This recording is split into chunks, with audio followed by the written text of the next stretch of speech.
bienvenida al martillo de los chayoteros, a ese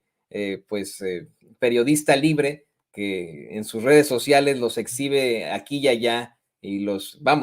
deja encuerados, en definitiva. Saludo con mucho gusto a Luis Guillermo Hernández aquí en Sin Censura. ¿Cómo te va, Luis Guillermo? Bienvenido. Mi querido Toño, muy buenas tardes y muy buenas tardes también a la audiencia de Sin Censura. Gracias por tu introducción. Siempre es un placer para mí platicar con ustedes.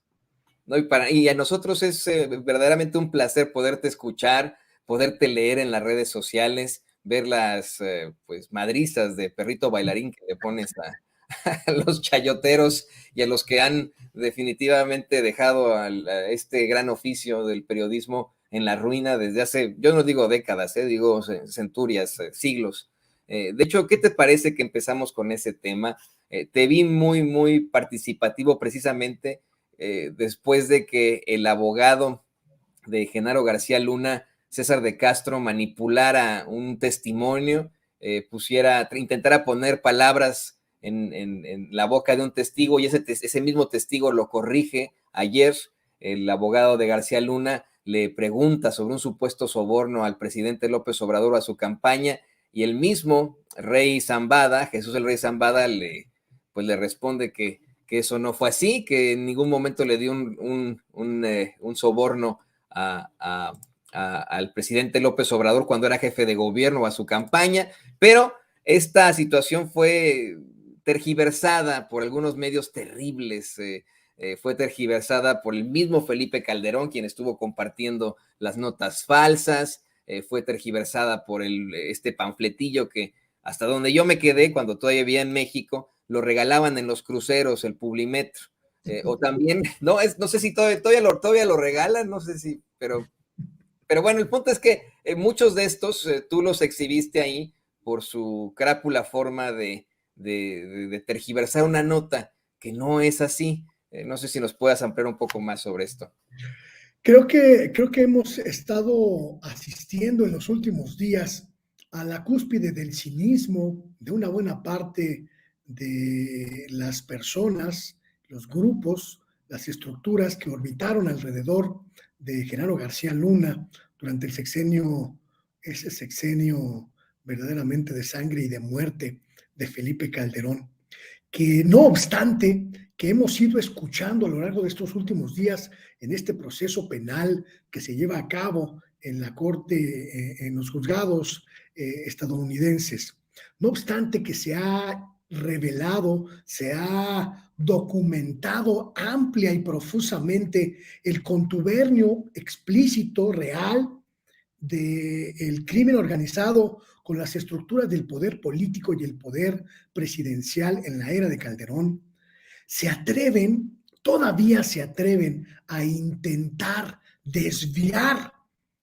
la mirada de esta evidencia clara, precisa e inobjetable hacia supuestos, hacia dichos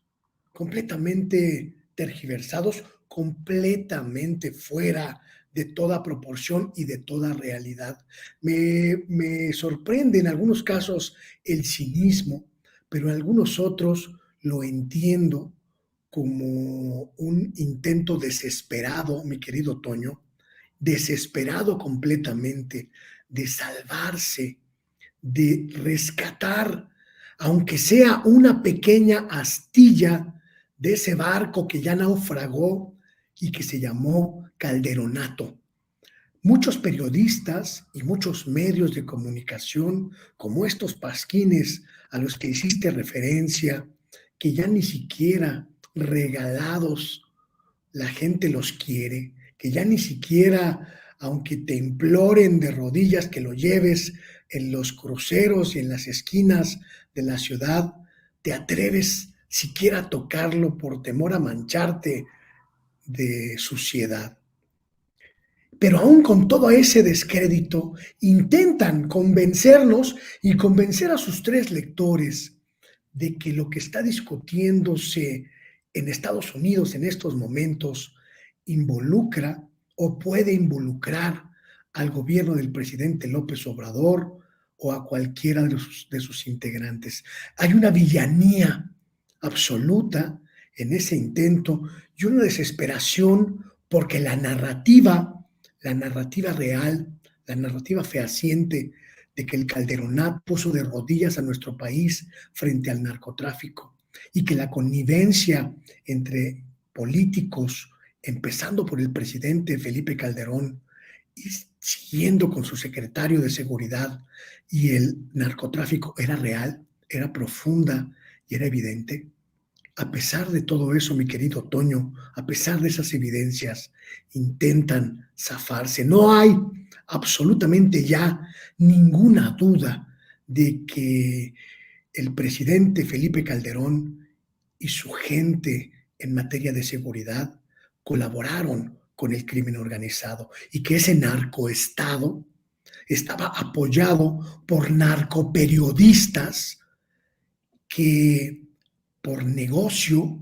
por conveniencia, por intereses, sometió su línea editorial a los dictados y los preceptos que marcó este sujeto y que hoy son simple y sencillamente deudores de las explicaciones más profundas que le deben al pueblo de México Carlos Loret, Raimundo Rivapalacio, Pascual Beltrán del Río, Mario Campos, Daniel Moreno, Gabriela Barkentin y toda esa camada de panistas infiltrados en el periodismo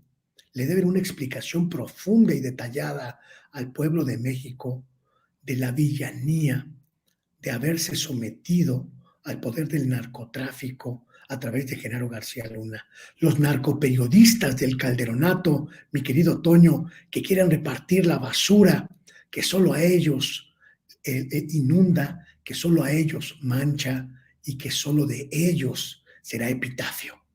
No, y además suena verdaderamente cuestionable que en ese pináculo de su cinismo sean Vicente Fox y Felipe Calderón los que compartan estas noticias falsas, difuminadas por otros que también, ¿no? En el pináculo del cinismo, como Raimundo Rivapalacio, Carlos Loret de Mola, intentaron implantar, ¿no? Bajo la temática y la narrativa de César de Castro, abogado de Genaro García Luna.